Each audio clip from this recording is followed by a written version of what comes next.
Hello, welcome to the Pivotability Show. Today we've got Patryk Swietek? Swietek, but close. Swietek. Yeah. Swietek. With us, he is a young entrepreneur who manages properties in Joshua Tree, California, and he has a really incredible story to tell us. So, welcome to the show. Thanks for having me. This is really fun. And I'm excited to kind of get going. Let's go. Okay, so let's start with where you're from.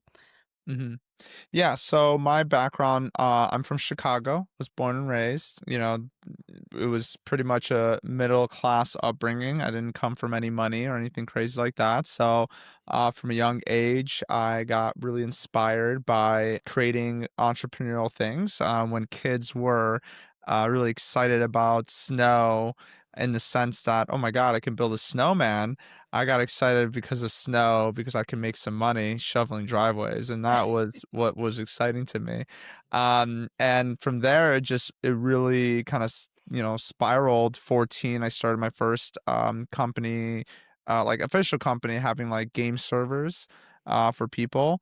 Even like I mean, just like growing that, I scaled that, and it was making around $40,000 a year in high school.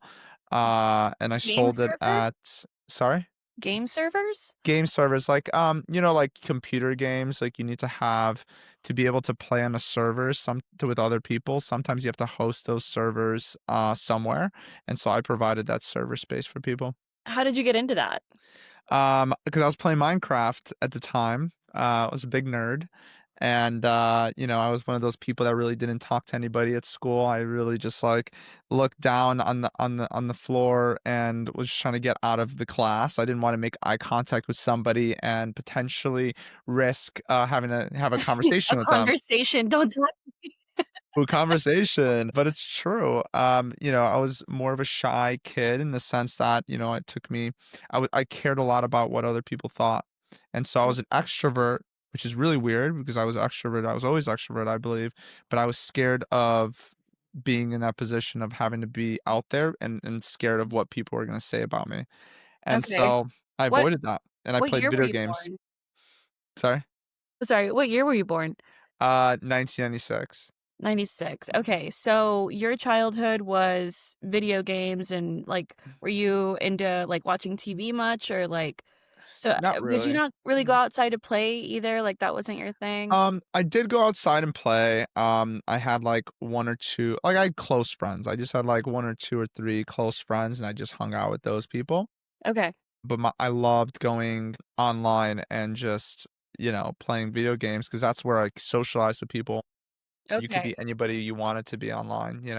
Okay. Yeah, we're really close in age, but I grew up playing outside with all of my neighbors. hmm I Like, did I that too, think of course. Yeah. okay, Like and I think trampoline and all that, like, of yes, course. yes. But kids past our generation, we were like the last generation to do that. Yeah, we were. I think after us, like, I never saw kids playing outside again. Like, we Mhm, would play tag and kickball and stuff, mhm, and I only played Game Boy for a little bit because, like, it was trendy, but I was mhm, never good at it, and never really enjoyed it that much. So, I think, like, I grew up in Texas, and then I guess you were in Chicago, so maybe there was also, like, that shift there too. mhm, But anyway, go on. So, how did you get into the server world? Like, and how old were you when, like, mhm. this idea came about? So do you know the idea of house hacking? Yeah. Like being able to have a room in a house, for example, and then Mhm. rent out the other rooms for the house to cover the house? Yeah. I did the same thing with game servers. I really wanted to play video games, but I didn't wanna have lag. And the only way to not have lag at the time in those days, the servers that we played on, they weren't hosted in the cloud. Well, they were hosted in the cloud, but they were not some of these games didn't have that funded for them, like Minecraft. Like you need to have your own server to play on. So what I did was I bought myself a dedicated server, but I didn't want to pay for that every month. Mhm. It was like $40 a month or something like that. It was a lot of money for me. So Yeah. I partitioned the server, meaning I split it up, and I Uh-huh. sold the other slots to my friends Oh so my that goodness. I didn't have to pay anything and can play for free. Okay. But obviously I was like, "Wait, hold on, I can start making money." I was starting to make money on this, and so I started So doing you were this playing at for free scale. and you were making money. Yeah, yeah. Nice.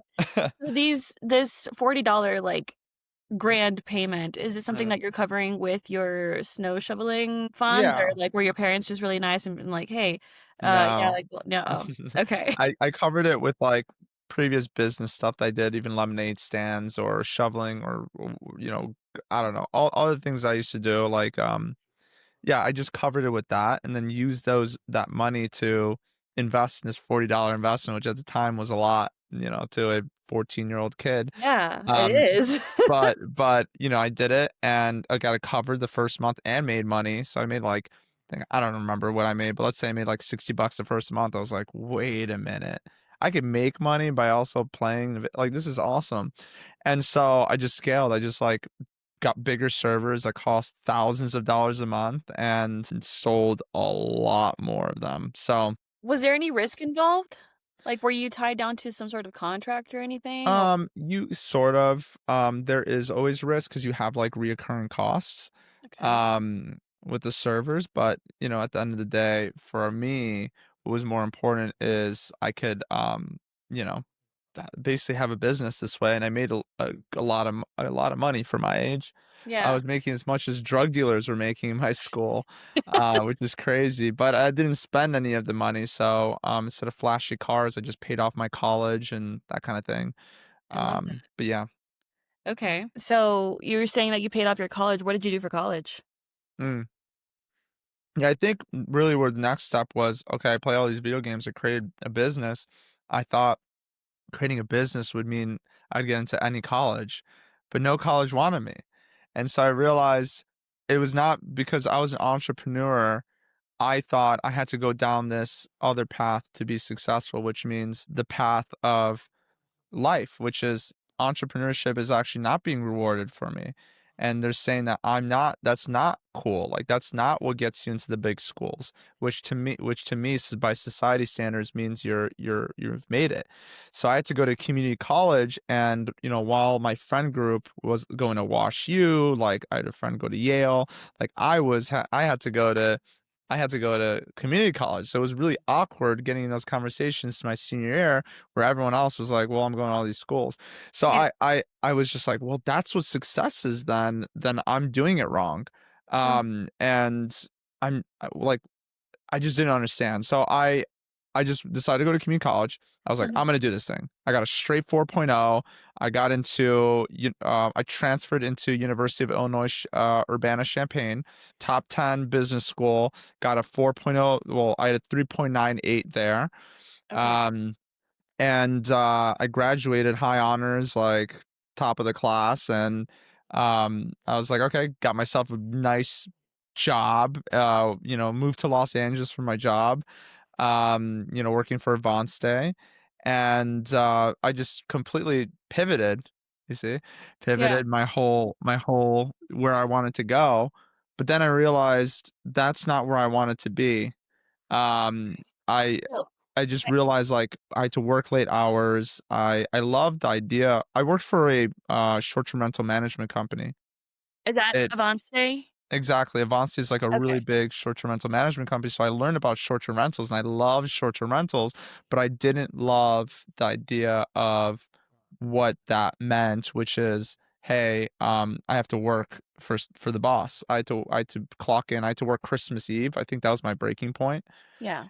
and then from there really I had to understand, crap, COVID happened, lost my job. I lost 3 jobs in 1 year, so I kept getting jobs and Uh-huh. losing them. I had the worst, like, dilemma ever. I'm like, "What is going on with me? Why am I so" like, I love entrepreneurship, but I'm also, I hate the jobs got boring for me, and I Yeah. think that's why my performance kept going down because I was just not a good employee. Mhm. And I realized really fast that I have to do entrepreneurship, and this is the way that I need to do something entrepreneurial because that's the only way I can live, to be honest. Like I couldn't go back. Yeah. And so I burned all the ships. I said, "You know what? Like screw this." Well, not burn all the ships, but burn most of them. And I said, "Okay, I'm going to take all the money I have and I'm going to just buy a property." And I bought a property in the Smoky Mountains of Tennessee. But as I was going through that to buy that first property, I needed some motivation to actually get the first property, and the best way to do it is to contact the lender. And so I contacted the lender and I said, "Hey, I'm looking to buy a property." And the lender, this it's just about taking that first step, you know? Yeah. And the lender would just not stop talking to me. Like they would kept reaching out to me. They kept reaching out to me because So you they have want like the you business. had an itch for getting all right, hold on now. I Yeah. have a few questions. So Mhm. what did you major in that led you to short-term rentals? Did you already know that you wanted to go the short-term rental industry route or like Mhm. you landed in it? Like how did that transition happen? Yeah, so I already knew because of the short-term rental Airbnb company that I used to work for. Okay. So that was my inspiration, and so I started Googling around. I'm like, "I really wanna get in this space. I really like the hospitality stuff." So Okay. that was kind of the inspiration about, buying a property like that. Okay. Okay. Yeah. And so then you reached out to a lender just to like ask your first questions or like what made you make that step? Because my first step when I wanted to get a property was looking for a realtor, not even talking to a realtor, Yeah. looking for one. So why going the lender route first? So the reason for that is in those that year where I lost 3 jobs, I worked for a company for 2 months about it was like a software product for, it was a software product that, like, basically, was for lenders, and I realized that lenders are actually it was a whole product that was pitched towards lenders to help sell and get more realtor, referrals and stuff like that. So that Uh-huh. was where the eye-opening thing when I realized, "Wait, hold on, you have to go to a lender first before you go to a realtor," and Uh-huh. most people get it wrong because you gotta know what you qualify for first before you understand what you can buy. Yeah, literally So, every that's why I realtor do I that. talk to, "Have you spoken to a lender yet? Have you spoken Yes. to a lender yet?" And I'd be like, "Well, no." Mhm, mhm. Okay, so that's yeah, that is smart. And so the lender that you reached out to, they wanted to make a sale. Like they wanted to make like some commission Correct. off of Mhm. whatever property you were going to purchase. So they Right. were on you. They were.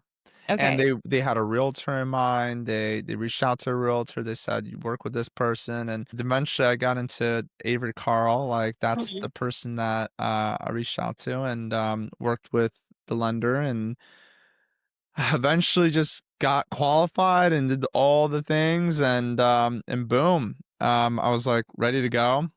And it's like one step after the next. People kept following up with me, and I was like, "Well, I need to get this done now. Like, I need to get all my paperwork in. I have to get all this stuff in." And I realized I qualified for 350,000, and I took that and I was like, "Okay, let me just buy something for, because I don't have that much job history at the time." So, I was like, "I just let me just buy something for 300,000 or whatever." And you're in And LA. no, in the Smoky Mountains of Tennessee. Okay, but where are you? Are you in Tennessee at this I'm in point? LA at this point, Okay, and is your lender in LA or where is your lender? Tennessee. Tennessee. How did you get in touch with a lender in Tennessee? Or like what made you choose Tennessee? How did Yeah, that happen? yeah, because I was online and in communities and on Okay. Facebook, and everyone was telling me to go to towards the Smoky Mountains, and I just knew that market was good through working at Avance, Okay. and so I just knew what I knew, and I knew the properties were cheaper there, and Okay. so I knew I could afford something, so I just bought a cabin there. Okay, and that wasn't scary, like, buying something out of state? Like, did you go see it before you closed I on it? didn't see it at all. I actually, did it sight unseen. I just trusted the experts that were there. There were 3 people that walked the house. I also trusted, the process because 'cause I've seen other people do it, and Mhm. I saw that it worked. And so Okay. that was, like, the confidence I needed. And were you gonna self-manage or did you hire a property manager? I just self-managed because I knew how to self-manage, 'cause, From a coming from distance Boston. too. So how did you So team was like really about going on Facebook groups. I interviewed. It's just like hiring anything. Coming from the service based world, I had, I think I had like 12 staffers or something, and I had to do interviews back then. So for a long time, being a business owner, I knew how to interview people, and I knew that the right people were going to get me to where I needed to go. Mhm. And so I just learned that from a young age. And so I just knew I had to get the right person in, which I hired this one cleaner that I talked to that was a really good conversation. I was like, "All right, cool. Let's work together." Put on the property, put, maintenance person in the property, and then just got my whole like ask a bunch of people that were investors there, "Hey, who are you using?" And so it kind of like spiraled from there. Um, So and it's then really yeah, about, like, your network, like, being able yeah, to so also what led you to getting this property out of state was because you were plugged into a network that had, like, the pulse on the market, and then right. you went so I think what I like about what you're saying, or what's, like, fascinating to me about, like, this specific topic is that you're like, "Yeah, I was out of state. Yeah, I, like, self-managed from afar." I understand, like, now that I know more people who Mm, are in this space, I understand that it is very possible and it is not as daunting right. as it seems, but it's because I'm not in it, it still seems, like, super scary, and I'm just Mm, like, "How did you take that risk, and why is it that it doesn't seem risky to you?" I yeah, think that's something that a lot of people could benefit from, like, yeah. understanding how you mitigated, I guess, that risk. Like, and what was your worst case scenario? Yeah. So I actually thought about all of that, right? So the way that I looked at it was this, right? Taking the first step, really, there's two components to fear or like inaction. One of those things is, or actually more so confidence. So confidence is composed of two things, right? One is there's the fear of the unknown. That's something that everyone experiences, which is you don't know what's going to happen in the future. Mhm. And then the second part is confidence in oneself. So those are the two components that have to do with take getting something done, right? That inhibits fear. So those two things, fear of the unknown, right? So I've seen other people take down properties and they're literally done the same thing 2,000 miles away, take down properties, not use the realtor, the same realtor. I use the same realtor, like all the same things, all the same control variables are there. I'm doing the same thing they're doing. I'm just following their path. The second part is confidence in oneself, right? The reason I was confident in myself is because I worked at Avance. I helped them scale from 200 to 1,000 plus units. So for me, I had the skills and the know how to understand how to self manage this property. So skills in one myself that gave me confidence, and then the ability to of the fear of the unknown. I had a known thing variable. I knew that it was going to work because this worked for others. Okay. I like Does that that. make sense? Yeah, yeah, Yeah, yeah, I like that. yeah. Alright, so you get your first property in the Smoky Mountains, Mhm. and, is it successful? Like, what you closed for 350 or 300 you said?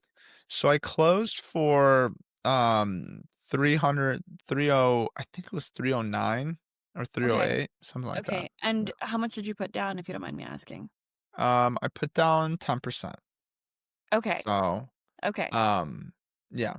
Was there any, like, special thing because this was your first investment property, the way that, like, first-time homeowners get, like No, okay. because the reason for that is because I wasn't living there, so Mhm, this is a vacation home, so it was something that I was gonna still potentially rent out part-time.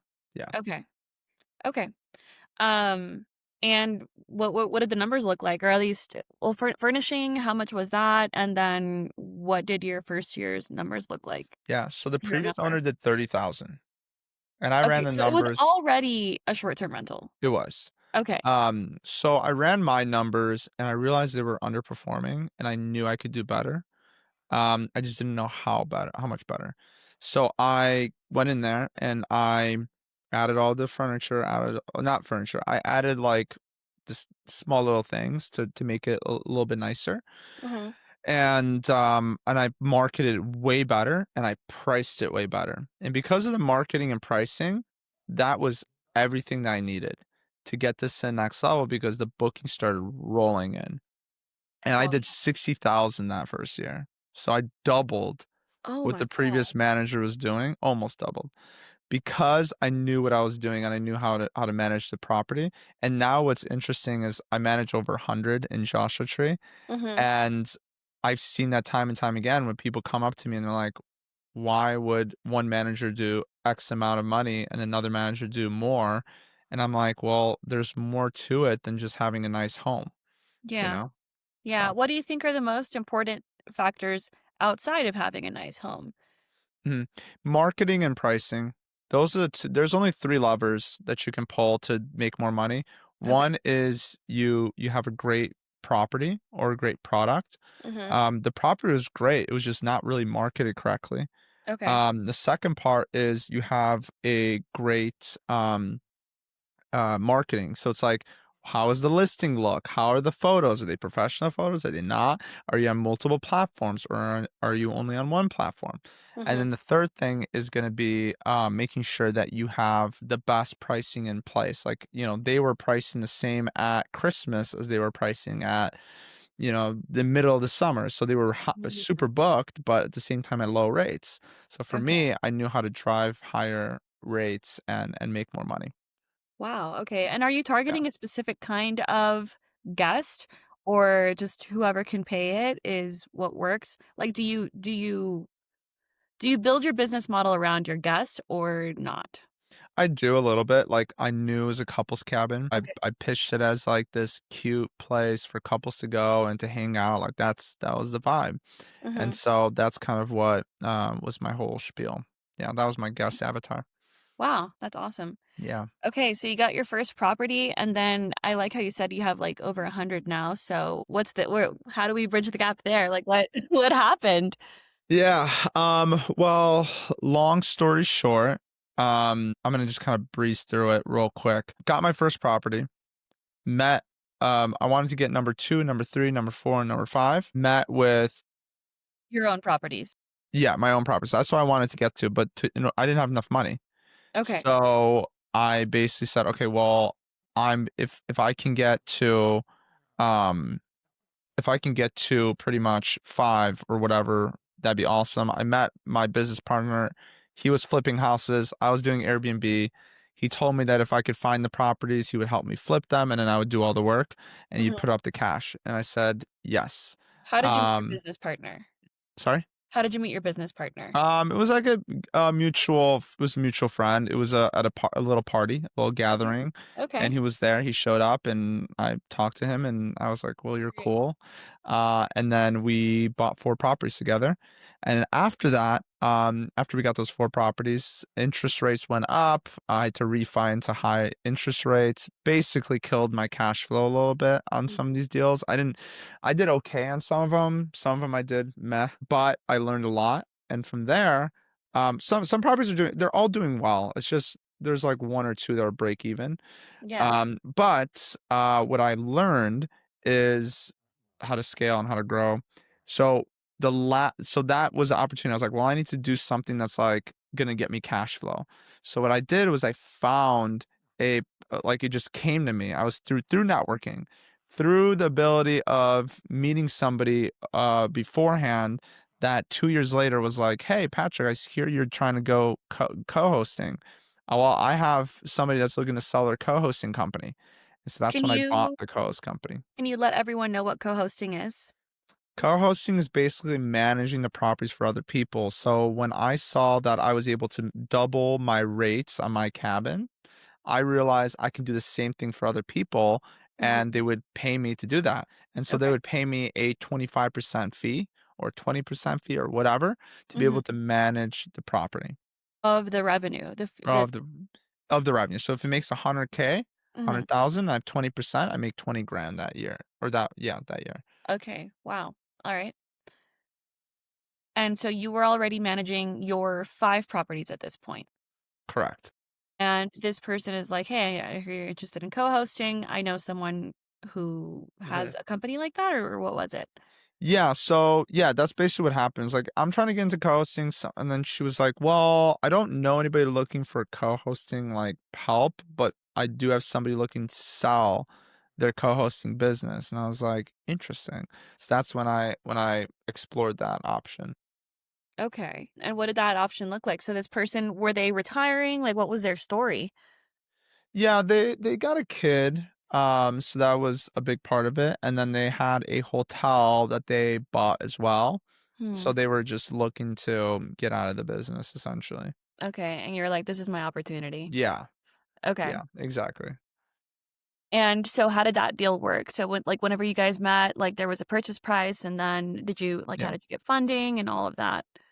So, yeah, so of course, it was gonna be like a $200,000 acquisition, and we had to put 50% up front. So I went up to Josh and I was like, "Hey, Josh, you wanna do this deal with me? Because I know we've done the properties together," and he had the capital. And he said, "Yeah, that's okay." What's interesting is he put down the money, and Mhm. then I was able to pay him back within the first year of operation. Wow, okay, so it So, was in basically 1 like year, I a paid him back. like he loaned the money to you, it's not that you guys went into this business together.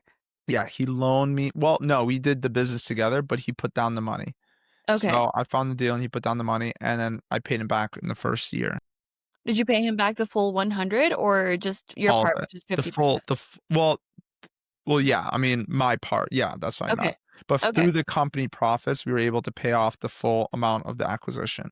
Alright, so you did 50% down, and then how about the other 50%?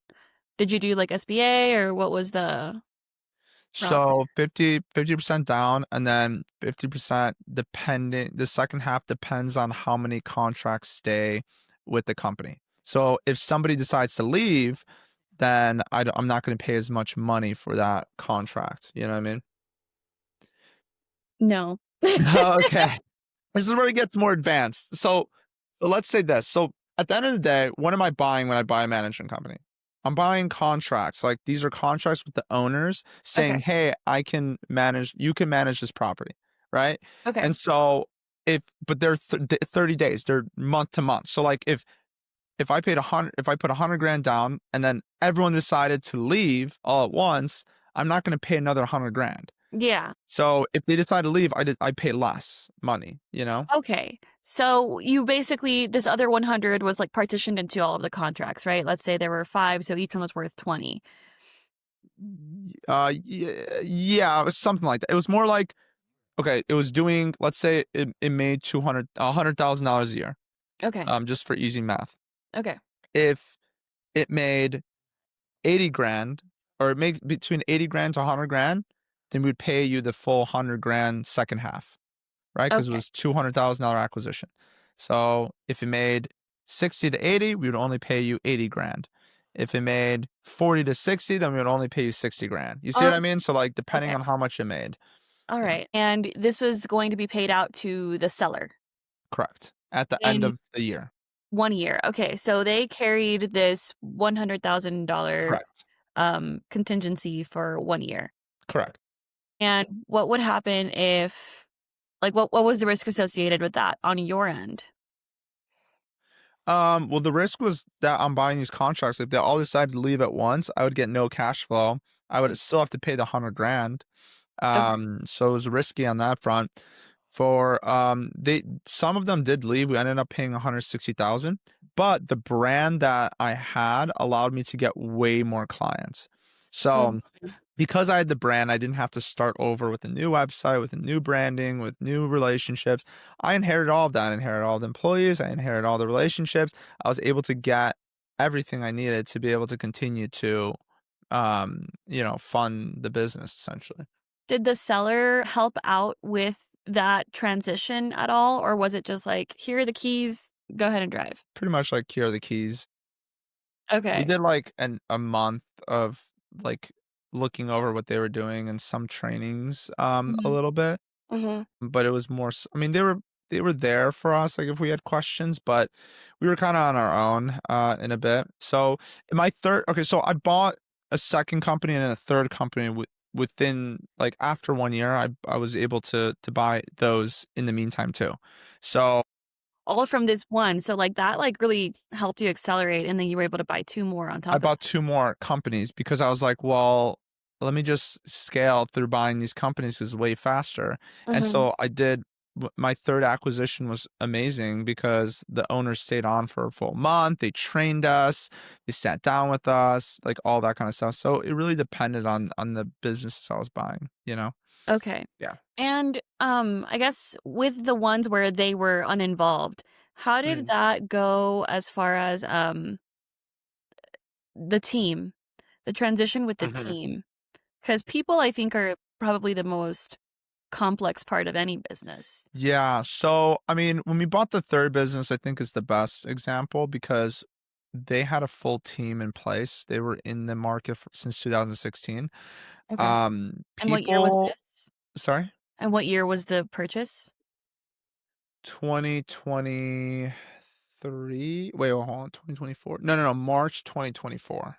Okay, so they'd been in the business for 8 years. Yeah, for 8 years, correct. Okay. And so for them, these people have been around for a while, and they were loyal, and, like, if, you know, they left, like, they could have just easily walked out, and we would have been screwed, but somehow we were able to convince them that, we know what we're doing, and, gave confidence. And the first day is always the hardest because you have to do that, meeting where you stand up in front of everyone. You're like, "Hey, we're the new owners. Here's kind of what we're trying to do. Like, don't freak out. We're not, changing your job, that kind of thing."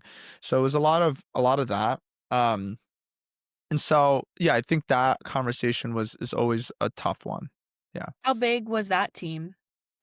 The team the team was 10 employees or Okay. so. Yeah. Yeah. Yeah. And everyone has stayed on so far, or were there a Yeah. few that did I leave? think only one left, but that was nothing to do with us. Like, she Yeah. was already kind of wanting to leave for some Okay. reason. So Okay, that's it was awesome. good. We kept everybody, and a lot of really great employees, and we're just super happy and grateful for that. Are all of these acquisitions in California? Yeah, they're all in one market. So, like, we did the roll-up strategy where we bought within the same market and then just built our operations that way. Okay. And do you have any Sure. plans of moving out to a an adjacent market, or so far this is just the place where you wanna stay and focus? Possibly. I think there's a lot of merit to focus. I think a lot of people, in this distracted world, a lot of people do a lot of things, but they don't really pull through with anything. Mhm. So I think it's really healthy to continue doing the thing that you're really good at, and let other people focus on what they're good at. And so being in one market allowed us to have an office in that market. We have supplies in that market. We have all of our operations there. It's just a lot easier, you know? Okay. So from Smoky Mountains to, your total portfolio, what was the timeline there? Yeah. Smoky Mountains I bought in 2021, so end of 2021, like September 2021. Mhm. Um, my first acquisition, or my first 5 properties happened. So I did the additional 4 properties in 2022, so that was my buying and building stage. Mhm. 2023 was buying stays you like. And in 2024 was buying the co-host company and scaling that. What is 2025? I don't know.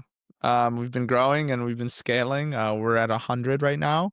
We do around 8 million top line revenue, and yeah, it's fun and I enjoy it. And so um we'll see. I've been also in the space for a little while, ever since I've been, doing my own conferences every year, talking to people about. I had Rich Summers at my conference, Okay. things like that. So I've been in the industry for a little bit, and I do like the industry. I do like having conversation with people, and it's enjoyable. So we'll Okay. see. We'll see where it takes me. I wanna talk about that. So, this is what you did for yourself and, like, this is the business that you built, Mhm. but on top of that, you built a community. So, what led you to wanting to do that, and what is your community all about? Like, can you tell us about that? Yeah, so day one when I bought my first property, like the Smoky Mountains, I realized community was a big part of that. And so I thought to myself, well, if I can just if I'm one as long as I'm one step ahead, I can give somebody so much value. So I'm one step ahead. So I can really help somebody that's on. I have one property, somebody's has 0 properties. I Yeah. can help that person. So you don't have to have 200 properties to help somebody. And I think that's kind of the idea. So I did a little meetup that started with 10 people. It scaled, and in 6 months, 6 to 8 months, I put on my first conference. Had 150 people there, and I put on my second conference, had 250 people there, and I put on my third conference, which had 250 people there as well. I'm taking a break from these big conferences, and I've been Mhm. speaking at a lot more conferences. So I spoke at VRMA, which, international, which is the number one biggest conference for vacation rental operators. Okay. I spoke at IMN even last week. They had 450 people there. So I mean, I just speak on stage. I enjoy giving back to people. Mhm. I'm just very much in that realm. And then of course I have my own little community. We're doing a little retreat in Joshua Tree. So I like doing these little small retreats where we can get together and like all have good conversations. So that's kind of more fun to me than doing a big conference because it's super hectic. Like these big conferences, like everything's going crazy and like we have event planners, but like everyone wants to talk to you, like all this stuff. And it's like you really don't really have like deep conversations versus these smaller events are really fun because you get to have a lot of fun doing the things you like to do. Yeah, So, way more intimate. I actually met you at the retreat for the seven-figure creator that Rich hmm Summers put on, hmm and, that was really fun. that was a life-changing weekend for me. Wow. That was my first time ever being surrounded by people who, I guess, weren't afraid of, Mhm. walking a different path, and I was at a crossroads and, like, more out than in as far as, like, leaving my job. I think I woke up, like, Monday morning thinking, like, "I can't do this anymore." And then I spoke to Rich Friday of that week, and the following weekend was the retreat. So, Mm. I think after talking to Rich, I was like, "I'm gonna pull the plug. Like, I'm doing this." And so whenever I met everyone, that weekend, I was like, "Yeah, well, I'm an engineer. I'm thinking about Mm, quitting my job." mhm. And everyone's response was, "Congratulations." Like, Wow. no one said, like, "Oh, really? Like, where else are you gonna work?" Or, like, "What are you gonna do Mhm. next?" Like, that was not, like, the main thing. The main thing was, like, "Congratulations. Like, I'm glad you're Yeah. doing, like, something for Like yourself." you'll figure it out. Yeah. Yeah, yeah, and I remember, meeting you, and you were, like, knees deep into a conversation with someone who has a Oh property yeah. in Joshua Tree, and, I think when I heard your age, what are you were, like, 26? No, 27? 27, yeah. You're 27? I'm 28 Um, now, but I think I yeah, was I think at 27 that at the time you time. were 27. So I was like, "Oh my gosh, this guy's doing, like, really big things, and he's around my age." Like, I'm 30, and so then there's also, like, this, imposter syndrome accompanied with comparing yourself, right? So I was like, "Man, I'm really behind. This guy's, like, so much farther, like, ahead of me." Mm. But I wasn't comparing myself to the other people that were, 3 to 5 years older than me, and, granted, I feel like everyone in that room was, like, far more successful than I was 'cause I just started, like, a Yeah. year ago exactly. Um, But you put but yourself in that room, you know? yeah, no, And community just absolutely, community's life-changing. huge. Yeah, and I think what's interesting about that is I don't, like, I get into my head about stuff like that too. What's you see, that's the crazy thing. I see people my age or just a little bit older doing like 1 million a month, and I'm like I'm not quite there yet. Yeah. So, there's always gonna be somebody that's doing bigger things. There's always gonna be somebody that's doing something different. Like you just gotta focus on what you do. I mean, Kylie Jenner at 22 was a billionaire. So what Mhm. are you gonna compare yourself to Kylie Jenner? Like, at the end of the day, it's like you think that that's the people you're around. You think that those are the people that are normal, but it's not normal. People Uh-huh. do crazy things and it's not normal at all. And Yeah. timeline is only just a factor, right? Like, Mhm. and I use this example, and this is kind of timely now because Trump at this moment is a president. But if you think the success in life is becoming a president, like the highest form of success, whatever. Obama did in his 50s, Trump did in his 70s. Like people become CEOs of big companies at different ages. Yeah. People create a lot at different ages. Like it varies. Like there's a lot of sacrifice to this. So yeah, like maybe I sacrificed the ability to like start a family. Like I didn't start a family in my 20s or have fun in my 20s maybe because I was too bogged down with work. So like you can't compare because there's so many different avenues of growth for people that you can't really compare like okay, if they have one thing figured out, they have other things figured out, which is not the case. And so I talked to somebody it's funny that you bring this up because I talked to somebody at the retreat that I was at in Miami, Mhm, and he's in his 50s, and he's like, "I feel so" like, he's like, "I wanna start just, like, building this co-hosting business." I'm like he's like, "I feel kinda behind because I had my own business all these years." I'm like, "How are you behind? You raised 2 amazing kids, you were a father, you traveled the world, you did so many more things than I have done because you just spent your time in different places. That mhm. doesn't mean you're less successful than somebody that's doing something different, you know? So, that's just the way I look at it. No, and that is a great way to, like, I guess, ground yourself and bring yourself back to, like, reality, like, yeah, I mean, I had the same issue, I think, that you're describing. Whenever I started college, like, at a four-year university, I was 24. All of my, like, peers that I went to high school, they had already graduated, they Yeah, already had their big boy jobs, you know? And I felt so inferior, I think is the right yeah, word, because I wasn't even just behind, I felt inferior, but the my reality was that I couldn't go to school any sooner. I yeah, was busy, putting out fires elsewhere, and I guess I stayed determined to just, like, for brownie points, I was like, "I'm just gonna go to school for brownie points, like, and graduate." Like, yeah. I only wanna say I graduated, I don't care what it's in, and when I went to my first career fair, it was my first semester, I am notoriously late across the board, and I got there, I think, the last 20 minutes of the fair when everyone was picking things up, and I was like, "Eh, whatever, I have my resume, like, I'll just fill this out." And Yeah, from that, there was a booth where they took the time of day to read it because, like, there wasn't a line of people anymore, right? So, they were mhm. like, "Oh my gosh, you have so much experience." And I was like, "Yeah, kind of." And so I got my first internship. And it was because of, like, the work experience that I had from being behind that I was able to get Yeah, pretty good jobs and pretty good offerings because I graduated with a 2.7 GPA because yeah, I was just so checked out. I was done. Like, I would get A's on all my stuff, but I would turn it in, like, 3 weeks late, so they would get, like, docked.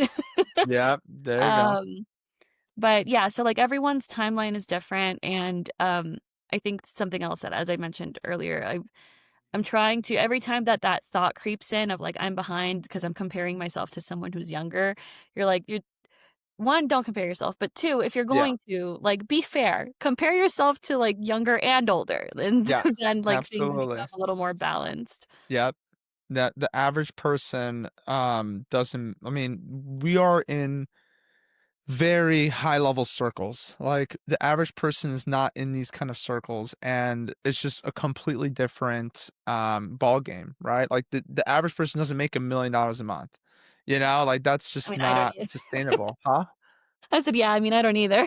Yeah, not especially not in the early 30s. So, it's just unreasonable to expect that you should do that too. And great for them, but everyone's in their own timeline.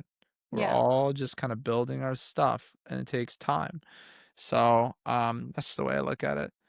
There's yeah. nothing wrong with that. I have a question. So what Yeah. would you say is, like, your 1 or 2 most, like, pivotal or transitional phases? And what steps did you take to go from point A to point B of that before and after from your story? Yeah, my story has a couple pivotal stages.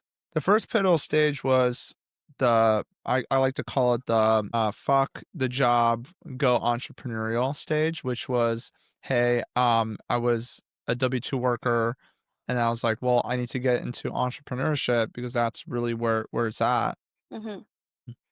And so that before and after was, hey, like I need to succumb to society versus I wanna do something I really enjoy doing and I think I'm good at. So, that was, like, the before and after there. Mhm. And the pivotal moment was definitely, when I was working and I couldn't go back home, for Christmas Eve because I had to work on Christmas Eve because the business doesn't sleep, of Yeah. vacations. Yeah. Actually makes it's harder during that time period. Yeah. And I that was, like, the pivotal moment for me. That was the thing that was like, "Well, screw this. I'm gonna go and build something for my own," and I bought the first property. Okay. So, that was one pivotal moment. The second pivotal moment was understanding the idea of buying properties versus, owning a business or buying a business in my case. I Okay, yeah. realized, Let's go into depth on before that one.